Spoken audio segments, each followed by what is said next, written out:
Bueno, gracias Román por la invitación y por dejarnos participar de esta red de experimentos. Vale decir que nos hace laburar bastante, Román.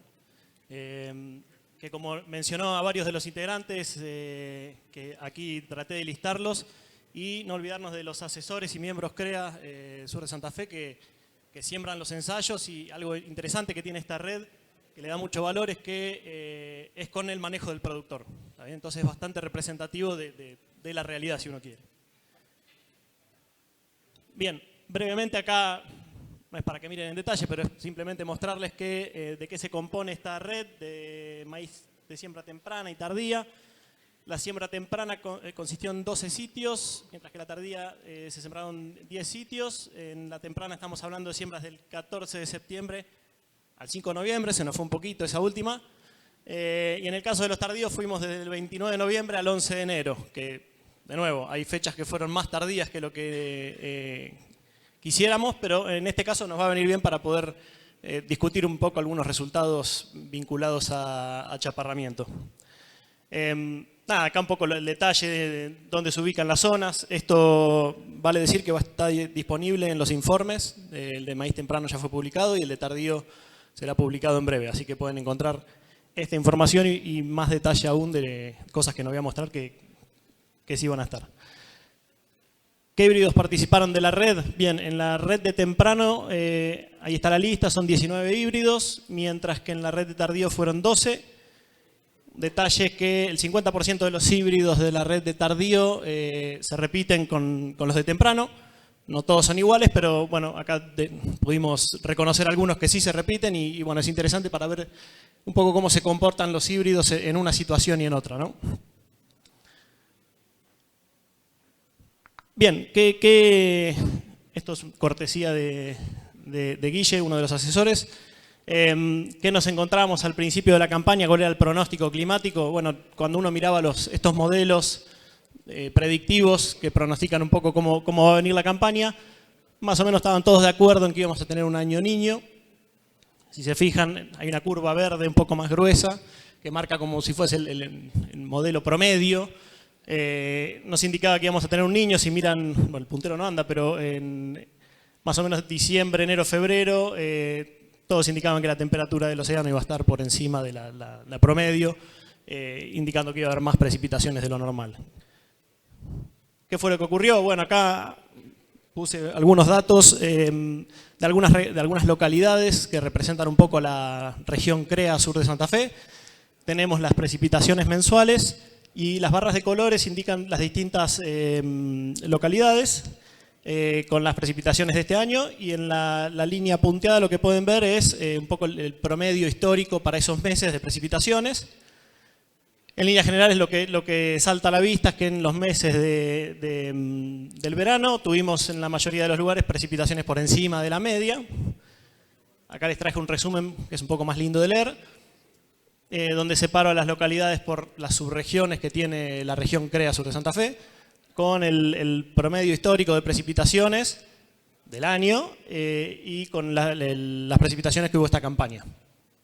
En líneas generales lo que vemos es que en todas las localidades tuvimos precipitaciones por encima de la media, que fueron entre un 5 y un 18%, si uno es un promedio fue un 11% mayor. O sea, fue un año niño, pero no fue un año niño tan fuerte. ¿Está bien? Simplemente eso junto con esta información para decirle que el agua no fue un problema esta campaña, como sí fue la campaña pasada. No sé si recuerdan la campaña pasada, tuvimos promedios de rendimiento bastante bajos, tanto en maíces tempranos como en maíces tardíos, principalmente vinculados a la disponibilidad de agua. Acá muestra un poco cómo fue el agua útil a la siembra en las distintas localidades, tanto para temprano a su izquierda y para tardío a su derecha, y en el de abajo cómo fueron las precipitaciones. En líneas generales, todos contaron con más de 500 milímetros, si se quiere, durante el ciclo, lo cual, bueno, eso nos indica claramente que no habría faltado el agua. O que esta no fue la limitante, al menos. Si miramos un poco qué pasó con el clima, con la temperatura, y acá lo que les muestro son 3 localidades, una de cada subregión, de la región CREA, Sur de Santa Fe. Tenemos las líneas rojas, representan la marcha diaria de la temperatura máxima, la línea azul, la marcha diaria de la temperatura mínima, Las líneas negras que están adentro serían los promedios históricos de máximo y mínima de los últimos 30 años. Y en líneas punteadas le puse, la de abajo sería 3 grados, una helada agrometeorológica, o por abajo de esa temperatura, y la de arriba marca 35 grados. O sea, temperaturas por encima de 35 grados se podrían considerar como un golpe de calor. Lo que vimos esta campaña, en la campaña pasada pasó algo parecido, es que nos encontramos con periodos con temperaturas por arriba de esos 35 grados, y si nos ponemos a ver en qué momentos ocurrieron, fíjense, fueron en los meses de febrero y el mes de marzo, que uno los podría vincular con, si piensan en un maíz temprano, con un llenado de granos, o si piensan en un maíz tardío, con el periodo crítico y con el llenado de granos. Ahora después vamos a indagar un poquito más en detalle en qué pasó y cómo le fue a cada localidad. Bien, yendo un poco a los experimentos per se, si miramos la primera medida de manejo fue la fecha de siembra, que ya un poco les conté, pero acá tenemos la densidad que se utilizó. Arriba tenemos maíz temprano, abajo tenemos maíz tardío. En el gráfico de la izquierda tienen la densidad, acá está expresada en plantas por metro cuadrado para cada localidad, ¿no? Y la cajita marca un poco la variabilidad que hubo entre híbridos. Antes de la cosecha se contaron las plantas y obviamente no en todas las franjas estaba la misma densidad, por eso hay algo de variación. Pero en líneas generales, para el temprano se utiliza una densidad de unas 7,2 plantas por metro cuadrado, mientras que para el tardío una densidad un poco menor, 5,9 plantas, como pueden ver. Si vemos, obviamente con ciertas variaciones, ¿no? Cuando miramos en el temprano van desde 5 plantas hasta 8 y en el tardío van desde 4 hasta 7, dependiendo de la localidad. Si miramos número de espigas pre-cosecha, vamos a ver que en el temprano tuvimos unas 7,2 espigas por metro cuadrado, lo que indica una espiga por planta, algo de lo que se suele buscar. Y en el tardío, más o menos también 5,5 espigas por metro cuadrado. La única diferencia acá es que hubo una localidad que fue bastante penalizada, ahora vamos a ir desarrollando por qué, que no tuvo una espiga por metro cuadrado, tuvo bastante menos. Fíjense, eran casi 6 plantas por metro cuadrado y contamos 2 espigas por metro cuadrado. Bien. Acá un pantallazo general de cómo fueron los rendimientos en la campaña, tanto en temprano como en tardío. Obviamente la mayor variación de rendimientos la explica la localidad, por eso les muestro esta escalerita con los rendimientos por localidad. Cuando miramos el rendimiento de maíz temprano, tuvimos un promedio de unos 12.600 kilos, con variaciones entre 9.000 y 15.000, 16.000 kilos, dependiendo de la localidad.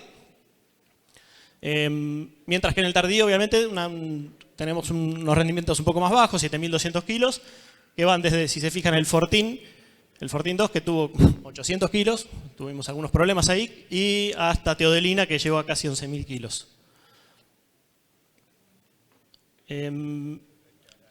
Bueno, un comentario, el año pasado, no sé si recordarán, si uno mira los rendimientos promedio de la red de ensayos, en el temprano estábamos en 7.000 y algo y en el tardío estábamos en 4.200. O sea, claramente este año fue un poco mejor.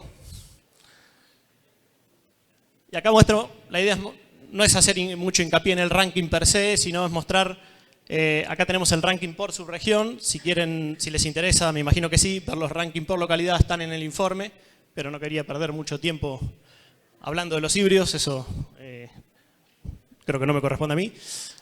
Simplemente mostrarles que cuando uno mira cuál es el impacto de elegir un híbrido, si uno mira la diferencia entre el mejor y el peor para cada subregión, se va a encontrar con que el impacto es entre 1.200 o casi 1.300 y 1.800 kilos de diferencia, dependiendo de la subregión. Si lo parte por localidad, ese rango es más grande todavía. Con lo cual, si bien podemos estar, cada año es particular y tiene sus cuestiones, bueno, se habló un montón de chicharrita, el híbrido es importante y representa una buena cantidad de kilos. Y algo interesante es que miramos este ranking es para maíz temprano. Si miramos el ranking para maíz tardío, que tiene menos híbridos, y vemos de nuevo, bueno, acá les marco, ya les voy marcando que la subregión 1 tuvo algunos problemas, con 5.000 kilos de promedio. Pero si miramos ¿Cuál es el impacto de elegir un híbrido en un tardío? Fíjense que el rango es muy similar, casi 1.300 a 1.800 kilos. Los rendimientos bajaron sensiblemente, antes estábamos en 12.000 y pico de promedio contra 7.000 y pico de promedio, y la diferencia entre híbridos es más o menos la misma. Esto me llamó la atención y lo quería mostrar. Bien, obviamente cuando uno mira esos rankings, por su región o por localidad, no siempre el ranking va cambiando, obviamente hay una interacción del genotipo con el ambiente, ¿cierto? Entonces, una forma bastante simple y bastante antigua de ver cómo se comportan los materiales cuando uno los cambia de ambiente, cuando explora mejores o peores ambientes, es este análisis de regresión, donde uno, acá puse dos ejemplos, dos híbridos, donde uno pone el rendimiento del híbrido contra un índice ambiental. El índice ambiental es cómo fue el promedio de rendimiento de esa localidad. O sea que índice ambiental bajo son las localidades que rindieron menos, índice ambiental alto son las localidades que rindieron más. Y si uno, los puntos grises son el resto de los híbridos y los puntos verdes el híbrido al que hago referencia, el de Advanta a la izquierda, el de Stein a la derecha. Fíjense, uno puede ajustar una regresión y de esa regresión uno puede obtener la pendiente, que es lo que llamamos B, que nos puede indicar cómo se comporta ese híbrido cuando pasa a ambientes mejores o explora ambientes peores. Si esa pendiente es menor a 1, como es el caso del híbrido de Advanta en este caso, tiene una pendiente muy baja, 0,5, lo que indica es que se adaptan bien a ambientes malos. Cuando estamos en los ambientes de índice ambiental más bajo, es de los que más rinde, ¿está bien? Y si vemos en el otro caso el híbrido de Stein, tiene una pendiente mayor a 1, lo que nos indica es que en ambientes buenos se comporta bien, se adapta bien a ambientes buenos, expresando un rendimiento mayor a la media. Entonces, de esta forma uno puede caracterizar un poco a los distintos híbridos que tiene en la paleta de oferta, ¿no? Así se vería si combinamos esa pendiente, que llamamos estabilidad, adaptabilidad, con el rendimiento promedio, tanto para tempranos como para tardíos, promediando toda la red. Y tenemos 4 cuadrantes, ¿no? Fíjense, si miramos por rendimiento, la línea punteada vertical nos indica el rendimiento promedio más o menos de la red. Hacia la izquierda serían los bajos rendimientos, entre comillas, y hacia la derecha los altos rendimientos. Y si miramos el eje Y, el 1, una pendiente igual a 1 nos marca un híbrido estable, que copia la calidad del ambiente. Entonces, por arriba de 1 van a ser híbridos adaptables a buenos ambientes y por debajo de 1 híbridos adaptables a malos ambientes o a peores ambientes. Si miramos cómo se distribuyeron los genotipos, los híbridos en ambas fechas de siembra, fíjense, para temprano fue bastante parejo, cada cuadrante tuvo más o menos un porcentaje parecido de híbridos, bueno, a excepción de los buenos ambientes donde hay un 37% de híbridos que son los que más rinden, que parecería que son los adaptables a buenos ambientes, tiene sentido. Y en el caso de los tardíos, bueno, ocurre lo mismo. En los malos ambientes, alta o baja adaptabilidad, tenemos la misma cantidad de híbridos. Y en el caso de los buenos rendimientos, tenemos algunos híbridos más, en realidad están todos muy cerca de uno, ¿no? Pero parece que son más adaptables a buenos ambientes. Algo que les dije al principio era que había un 50% de los híbridos del tardío que se repetían en el temprano. Entonces, si miramos cómo se comportan los híbridos en una situación y en otra, acá lo que hice fue marcarlos con colores. Los que están en color verde son los que mantienen su pendiente o mantienen su comportamiento, y los que están en amarillo son los que lo cambian. Algunos más, otros menos, ¿no? Por ejemplo, si miramos el híbrido, el que está amarillo arriba de SPS, en un temprano se comporta con una pendiente alta, o sea que se adapta a buenos ambientes, y en un tardío se comporta con una pendiente baja, como que se comporta mejor en peores ambientes. Si miramos uno verde, no sé, el de Pioneer, que está en el centro, es estable tanto en ambientes de temprano como en ambientes de tardío. Entonces, si bien uno puede caracterizar híbridos, no necesariamente cuando los cambiamos de fecha de siembra se van a comportar igual. Hay algunos que sí, otros que no. Pero bueno, esto le aporta un poco de complejidad a la cosa, pero puede servir de herramienta a la hora de tomar alguna decisión. Bien, hoy les comentaba que una de las características de la campaña era que presentó temperaturas por arriba de los 35 grados. En los meses en los que suele ocurrir el periodo crítico o el llenado de granos. Acá le robé la figurita María. Obviamente el periodo crítico es el momento en el que se define el número de granos, que es el principal es el que define el rendimiento básicamente, y durante el llenado de granos donde se define el segundo componente más importante, que es el peso. Entonces lo que hicimos fue estimar esos periodos críticos y ese llenado de granos, siguiendo este trabajo de Gustavo Madoni, asignando un tiempo térmico fijo y haciendo la suma térmica desde la fecha de siembra de cada localidad y con la temperatura de cada localidad.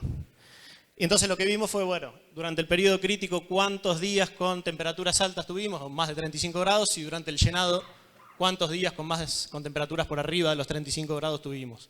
Y si eso tuvo que ver con el rendimiento o no.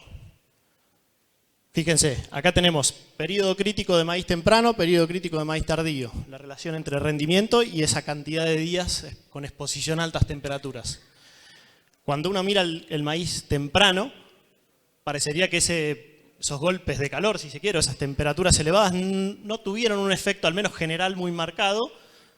Si uno se pone a mirar por su región, tiene que hacer un poco de fuerza para encontrar alguna relación. Parecería que por acá no pasó nada. No fue un problema.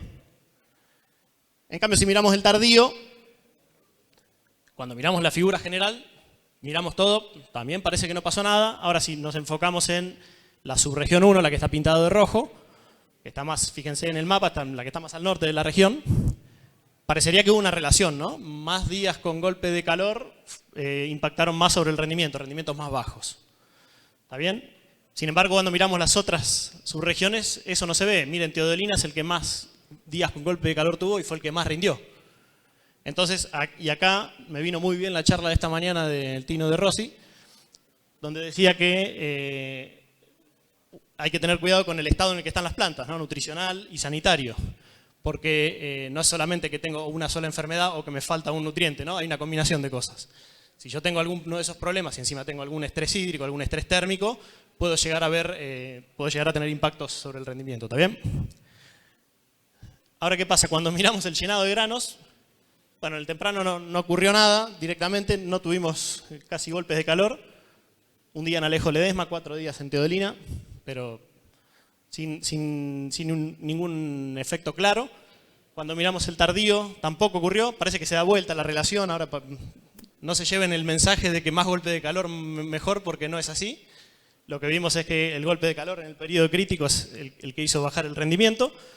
Y para sustentar un poco eso, también te robé acá, María.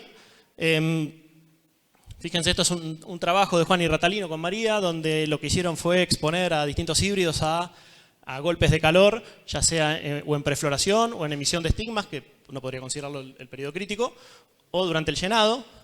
Las barras blancas representan el tratamiento sin golpe de calor, las barras rojas el tratamiento con golpe de calor. Obviamente, en líneas generales, parecería que cuando se exponen a golpe de calor hay una reducción, acá está como el índice de cosecha, pero bueno, en el rendimiento también. Y esa reducción, fíjense, en el que dice emisión de estigmas, parece ser bastante mayor, ¿no? Las barras rojas están más abajo, bastante más abajo que las blancas. Sin embargo, si tenemos golpes de calor en el llenado, podría haber algún impacto también sobre el índice de cosecha por reducciones en peso. Y ahí a la derecha les pongo un detalle de cómo se ve una curva de llenado de granos, donde, fíjense, los puntos negros sería el control, los puntos blancos el tratado, y si miran los cuadros de arriba, donde es un híbrido templado, como los que se usan acá, cuando se aplica un golpe de calor se corta el llenado y el peso de grano es menor, donde se estabiliza, ¿está bien?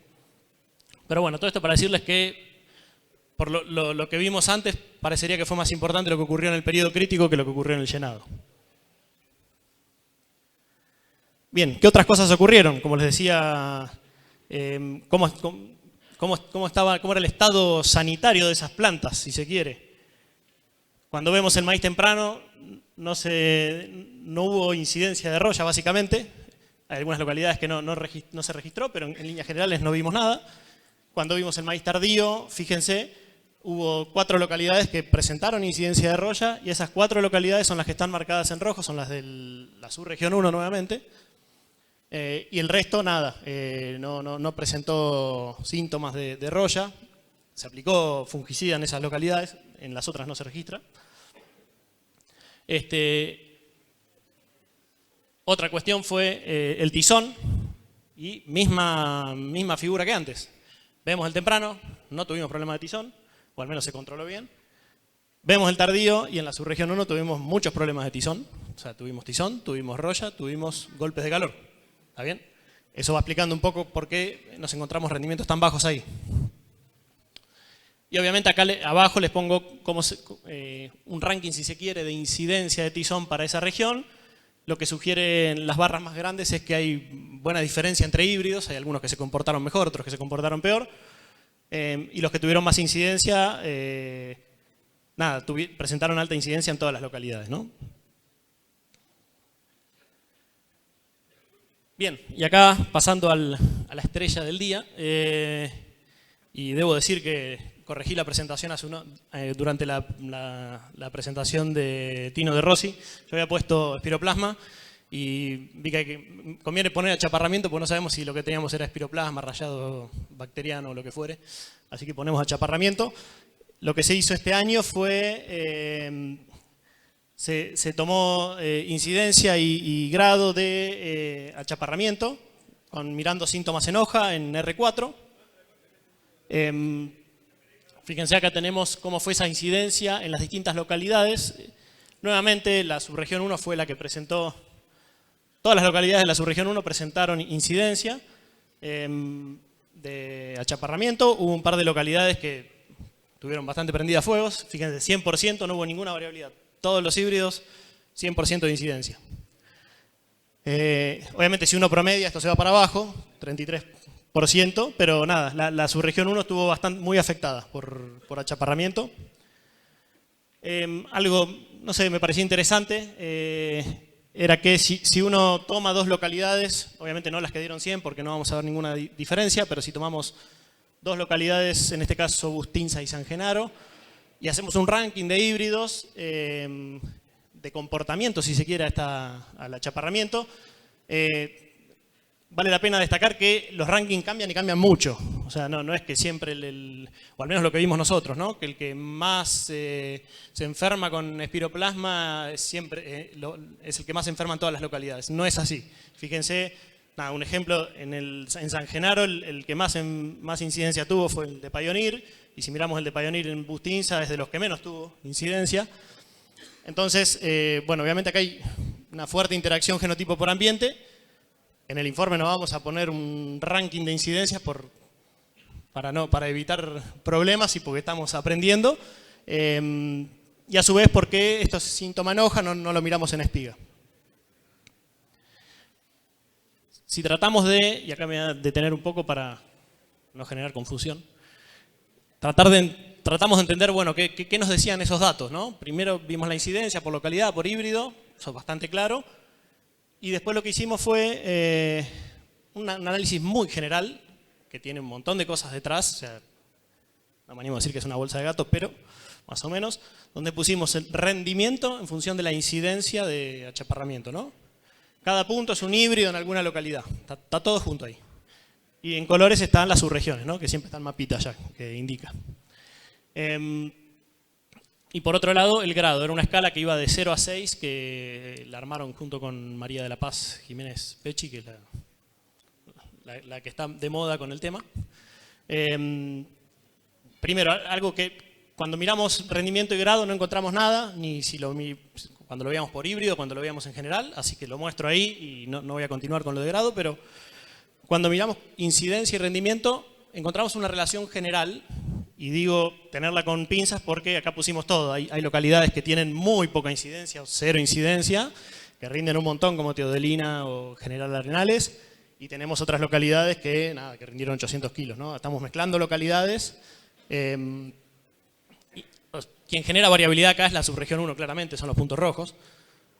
Pero lo que nos dice esto es más o menos que a mayor incidencia se va reduciendo el rendimiento si uno ajusta una regresión lineal, que se podemos discutir si es el mejor modelo o no. Uno puede obtener la pendiente que nos va a decir cuántos kilos uno pierde por punto de incidencia, como una generalidad. Lo que hicimos fue ajustar esa regresión para cada híbrido, a ver si teníamos diferencias, no teníamos diferencias, y si eso, cómo correlacionaba con rendimiento. Lo que vimos nos llamó un poco la atención, porque nos dio al revés de lo que esperábamos. fíjense, en el eje Y tenemos rendimiento, en el eje X tenemos la respuesta, sería la pendiente de esta regresión para cada híbrido.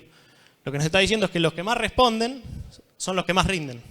Fíjense, el Decal tiene un 95 kilos por hectárea por punto de incidencia y es el que más rindió en la red. Obviamente, ¿por qué se explica esto? Pues si tomamos un híbrido, el híbrido que más respondió y el híbrido que menos respondió, y los graficamos, claro, vamos a ver que las diferencias claramente se encuentran en el círculo verde que les hice, que es donde tenemos menos incidencia, que es donde se expresa realmente, si se quiere, el efecto del híbrido.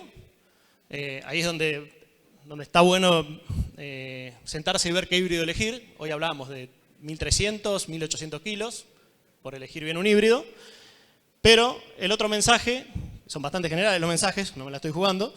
El otro mensaje es que cuando tenemos mucha incidencia, fíjense, 100%, parecería que no importa mucho qué híbrido elijamos, se va a prender fuego esto. Y tampoco me animo a echarle solamente la culpa al achaparramiento. Dijimos que había un montón de rollas, dijimos que había un montón de tizón, dijimos que hubo golpe de calor. ¿Está bien? Entonces, son varias cosas. Bien, y hoy justamente hablaron bastante de cómo manejamos esa incidencia. Obviamente depende de un montón de cosas. Y entre las variables de manejo, hablaron de fecha de siembra. Acá hago otro gráfico muy general. María no vale preguntar después. Donde tenemos la incidencia y la fecha de siembra. Y obviamente si miramos la subregión, y ahí están las fechas de siembra, más o menos los rangos que se manejaron. Fíjense a la derecha, la subregión 1 de 27 de diciembre a 11 de enero, subregión 2 21 a 29 de diciembre, subregión 3 son 2 puntos, en realidad es 29 de noviembre y 26 de diciembre. Básicamente, en la subregión 1, atrasos en la fecha de siembra dispararon la incidencia, pero son fechas ya, la más temprana es muy tardía, digamos, ¿no? Es 27 de diciembre. Y por otro lado, si miramos la subregión 2 y la subregión 3, movernos desde el 29 de diciembre desde el 29 de noviembre al 29 de diciembre, parecería que no tuvo ningún efecto.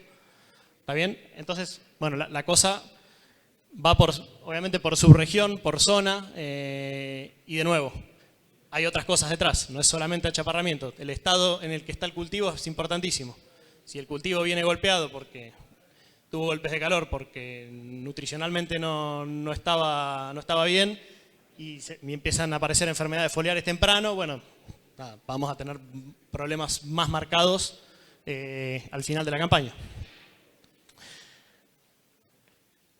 Bien, y como para cerrar, no sé cómo estoy de tiempo, pequeño resumen. Vimos más o menos la variación de rendimiento que tuvimos en la red de temprano y en la red de tardío. 12.600 kilos, 7.200 kilos en promedio. En verde les dejo el efecto de elegir el híbrido, que más o menos fue el mismo independientemente de la fecha, entre 1.300 y 1.800 kilos. ¿Cómo se llegó a este rendimiento? Y bueno, nos faltó agua esta campaña, tuvimos agua a la siembra. Bueno, obviamente el agua a la siembra, yo dije que fue buena, pero en aquellas localidades que se terminó sembrando muy tarde hubo problemas con el agua, entonces primero por una lluvia muy fuerte y después porque no había agua, entonces se terminó sembrando bastante tarde. Y en cuestiones de temperatura, el maíz temprano no se vio afectado por esas temperaturas elevadas de más de 35 grados y el maíz tardío, dependiendo dónde, sí tuvo un efecto sobre el rendimiento, ¿no? De nuevo, subregión 1. Y ese comportamiento que está marcado en rojo estuvo muy acompañado por cuestiones sanitarias, ¿no? Altos niveles de roya, tizón y de achaparramiento. Mientras que en el temprano nada de esto ocurrió. Explica un poco ese rendimiento que es bastante alto. Y bueno, sin más que decirles, les agradezco por su tiempo.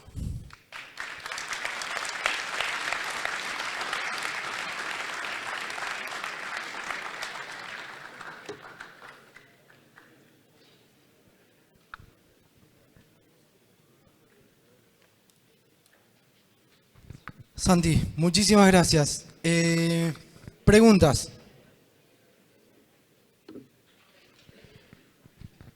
Bueno, Santiago, agradecerte toda la información que procesaste porque realmente sé que es mucho trabajo.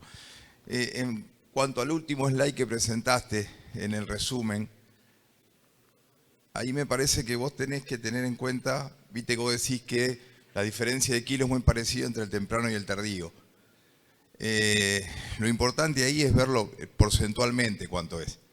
Porque errarle en una variedad en el tardío te pega muchísimo más que si le erras en uno temprano. En uno tenés el 10% a lo mejor y en el otro ya le erras por un 30, un 40%. Eso es un comentario por ahí como para tenerlo Está buenísimo. presente. Está buenísimo, gracias. Y sí, tal cual. Vale. Lo tomo.